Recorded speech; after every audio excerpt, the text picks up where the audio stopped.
At a fancy gala, my ex snorted, "She'll never find someone better than me." But when I walked in, arm in arm with a billionaire, and the host announced, "Welcome to the event's biggest sponsor," my ex turned pale, spilled his drink, and stumbled back as my fiancée smirked at him. The moment I stepped into the grand ballroom of the plaza, I felt it, the quiet, electric hum of wealth and power. The kind of room where everyone was someone, where diamonds glinted under crystal chandeliers, and laughter flowed as smoothly as the champagne. The air smelled of roses, perfume, and money, a scent that, for years, had been foreign to me. And yet, tonight, I belonged here. I adjusted the deep emerald silk of my gown, feeling the weight of eyes trailing over me. Not because they recognized me, not yet, but because I carried myself with a confidence that had been earned, piece by piece, after being shattered years ago. And then I saw him. Adrian. The man who had once held my heart in his careless hands, only to crush it without a second thought. He was standing near the bar, his presence as CCKY as ever, laughing at something his friend said. His whiskey glass dangled between his fingers, a lazy swirl of amber liquid moving within.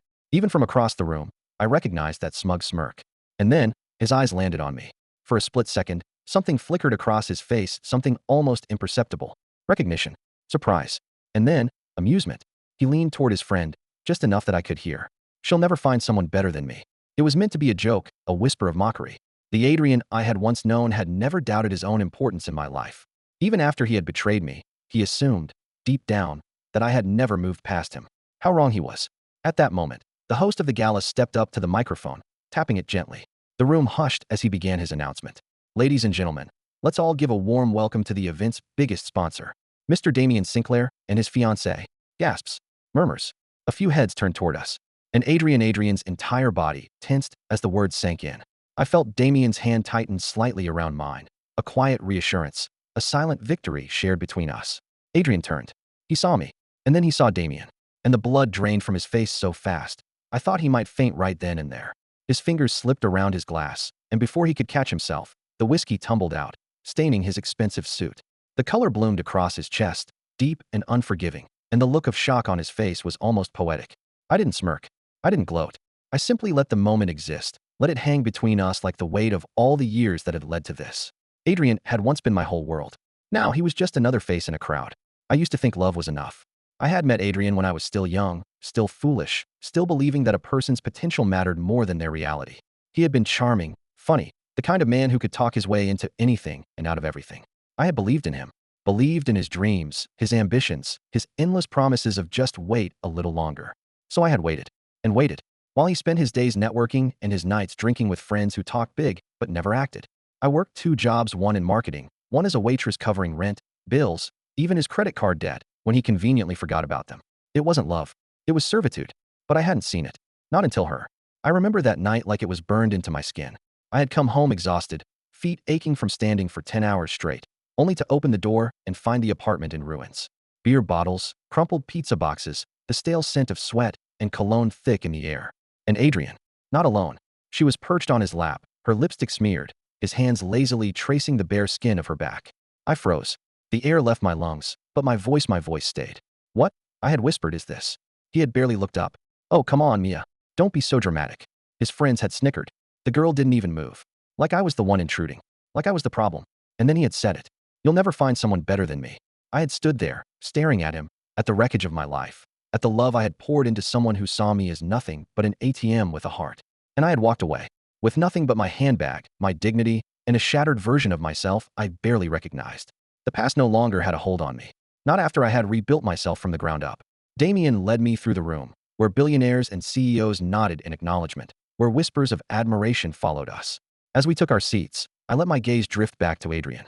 He was still standing there, frozen, still processing what he had just seen. I could feel the weight of his thoughts, the desperation creeping in. And then he moved. Toward me. I knew he would. I could feel it before it even happened. He reached me just as I was about to step away. "Mia." I turned. Slowly, meeting his eyes without flinching. His mouth opened slightly, like he was searching for words, for something to say that could undo the past. I let him struggle. "You look different," he finally said. I smiled, but there was no warmth in it. "I am." He exhaled sharply, his eyes darting toward Damian, then back to me.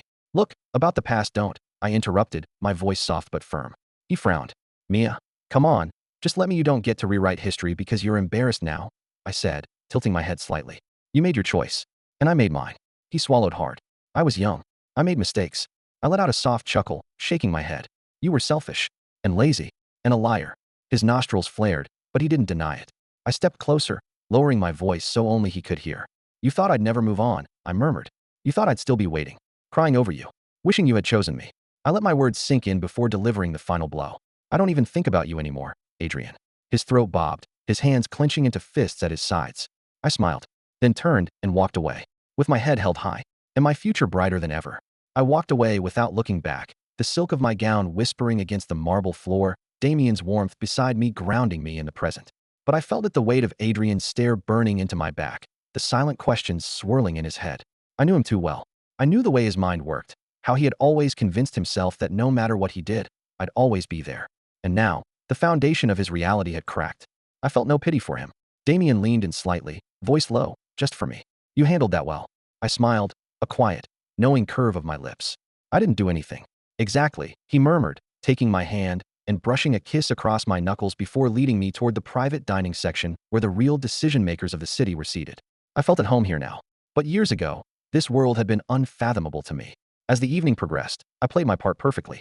I laughed at the right moments, engaged in thoughtful discussions about charity initiatives, smiled at the wives of the city's wealthiest men, while subtly asserting my place beside Damien. I belonged here, not because of Damien, because of me. But my past was persistent. It came in the form of an uneasy presence hovering at the edges of the gala, lurking just beyond the groups of polished guests. Adrian was still watching me, and I knew this wasn't over. Later that night, the event wound down, guests filtering out into the crisp New York air, sleek black cars waiting to carry them home to their penthouses and estates. Damien was speaking with a longtime business associate, and I took a moment to step away, breathing in the night. The city stretched before me in a million twinkling lights, each one a reminder of how far I'd come. I should have expected him. The moment I turned, Adrian was there. Not smug now. Not arrogant. Something else lurked in his eyes. Regret. Why are you still here, Adrian? I asked, my voice level and different. He ran a hand through his hair, his jaw tightening. I needed to talk to you. I sighed. We don't have anything to say to each other. His lips pressed together, his frustration barely masked.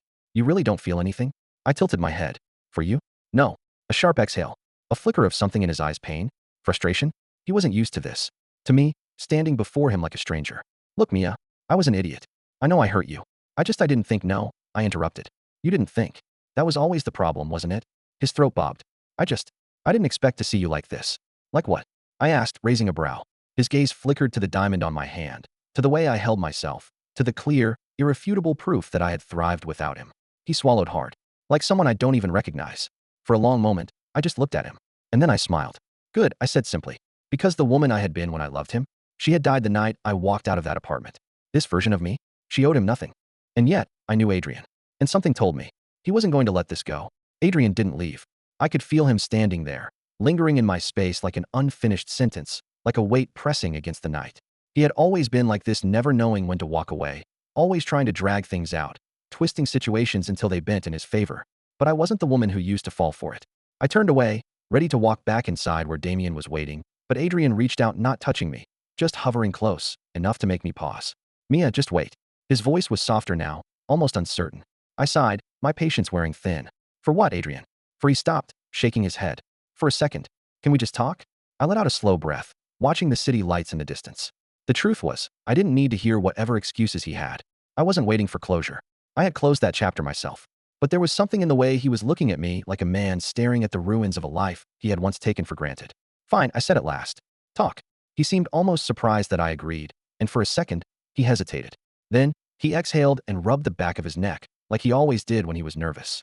I was a complete a-hole, he admitted finally. I don't know why I did the things I did back then. I was stupid, I was selfish, you were cruel, I corrected. Let's be honest about that. His lips pressed together, shame flickering over his face. Yeah, he murmured. I was. And I don't even have an excuse for it. I arched a brow. That's new. He huffed out a short laugh, humorless. Yeah, well, a lot's changed. Had it. I tilted my head slightly, studying him. He looked the same, just a little older, a little more tired.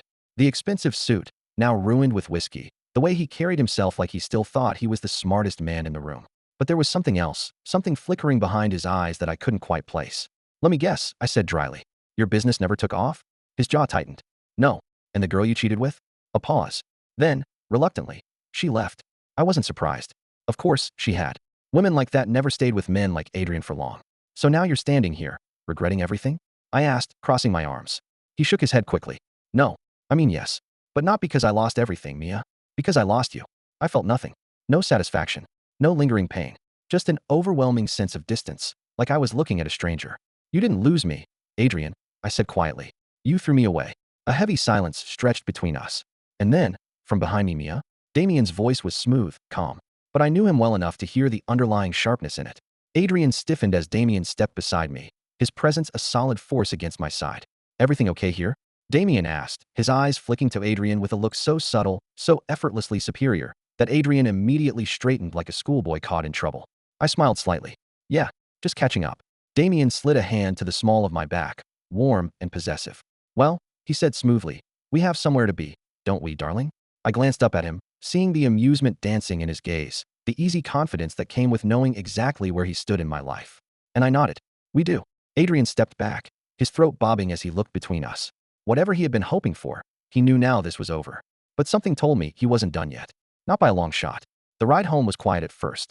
Damien's hand rested lightly on my thigh as the city lights flickered past the tinted windows, but he didn't say anything, letting me process. Finally, he spoke. Are you okay? I turned to him, surprised. Of course. He studied me for a moment, his sharp blue eyes knowing. He got under your skin. Not in the way you think, I admitted. It's just surreal, I guess. Seeing him now. The way he looks at me, like he suddenly realizes what he lost. Damien exhaled, shaking his head. Men like him never realize until it's too late. I reached for his hand, threading my fingers through his. You're not like him, Damien. A soft chuckle. No, I'm not. But I couldn't shake the feeling that Adrian wasn't going to disappear quietly. And I was right. Because 2 days later, I got a text message from an unknown number. Adrian, Mia, I need to see you. Just one last time. I stared at the screen, my stomach twisting. And against my better judgment, I replied. I shouldn't have replied. I should have ignored the message, let Adrian spiral into whatever mess he had created for himself, and moved on. But curiosity, no, something deeper, something unresolved kept gnawing at me. So, against my better judgment, I sent a simple response. Me, why? His reply came almost instantly. Adrian, please, Mia, just one last conversation. I hesitated. Then, before I could talk myself out of it, I texted back. Me, fine. One conversation. Public place. The next day, I arrived at a quiet cafe in Midtown, the kind of place that served overpriced espresso and catered to people who thought black turtlenecks made them look important. It wasn't the kind of place Adrian used to frequent, which told me one thing: he had put thought into this. He was already there, sitting at a small corner table, his fingers tapping restlessly against the ceramic cup in front of him. When he saw me, he straightened, his expression unreadable. I slid into the chair opposite him, crossing my legs. Make this quick. He let out a soft exhale, running a hand through his hair. You didn't have to come, you know. Then why did you ask me to? A pause. Then, finally, because I needed you to hear it from me. I arched a brow. Hear what? His fingers tightened around his cup. I lost everything, Mia. I didn't blink. That's not my problem. He let out a humorless chuckle. Yeah, I figured you'd say that. Then what do you want, Adrian? His eyes met mine, something raw flickering in them. A second chance. I stared at him. And then, for the first time in years, I laughed. Not a polite chuckle. Not an awkward scoff. A real, genuine laugh. Adrian's face darkened. I'm serious, Mia. So am I said, shaking my head. A second chance? Are you actually hearing yourself? He leaned forward, desperation creeping into his voice. Look, I know I was a selfish bastard. I know I hurt you. But people change, Mia. I've changed. And seeing you again, seeing the woman you've become, I don't know. I realized how much I took for granted. How much I messed up. I tilted my head, feigning curiosity. So what? You expect me to drop everything? To forget what you did? To leave my fiancé and run back to you? He swallowed. No, I wanted to see if there was anything left. There isn't, I said flatly. He flinched. Good. I leaned forward, my voice low. Do you know what the best part of all of this is, Adrian? He hesitated. What? I don't hate you. I smiled, watching as confusion flickered across his face. I don't hate you. I don't even think about you. And that is the worst thing that could ever happen to a man like you. His throat bobbed. You told me I'd never find someone better than you. I continued, my tone almost light, almost amused. But here I am. Happier. More successful. Loved by a man who actually deserves me. Adrian exhaled sharply, his fingers curling into fists. Mia, you don't exist to me anymore. I interrupted, my voice calm, firm. And that's the difference between you and me. You need me to validate you. But I don't need you at all. A muscle ticked in his jaw. He looked down at the table, shoulders tense, chest rising and falling with something close to defeat. For the first time, I saw it, the realization sinking into his bones. He had lost. For good. I stood, adjusting my coat, and slid a $20 bill onto the table. For your coffee, I said with a smirk. I'm guessing you need it more than I do. And then, without another glance, I walked out. Out of that cafe. Out of his orbit. out of any lingering shadow he had ever cast over my life. That night, I curled into Damien's arms, the scent of him cedarwood, and something distinctly him wrapping around me like a promise. He traced his fingers along my spine lazily, his voice soft. So how did it go? I smiled against his chest. Exactly how it should have. He chuckled. I take it he didn't get what he wanted? Not even close. A comfortable silence stretched between us. Then, Damien murmured, do you regret it? Meeting with him? I shook my head. No. I needed to see it for myself. See what? That I won. He pressed a kiss to my forehead, his grip tightening slightly. You won the moment you walked away, Mia. And he was right. Because this was my life. My future. My happiness. And Adrian, he was nothing more than a lesson I had already learned.